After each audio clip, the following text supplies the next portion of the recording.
On this short quick video, I'm gonna show you how to fix Facebook Messenger logout problem easily and fast. So first thing you wanna do, guys, is go to the settings, open the apps manager, go to the apps, wait a few seconds, and then scroll all the way down until you find the Facebook Messenger.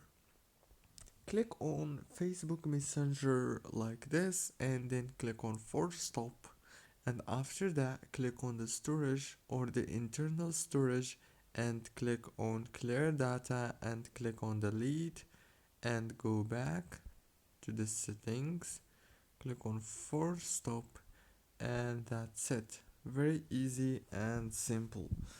Don't forget to like and subscribe, and thank you very much for watching this video.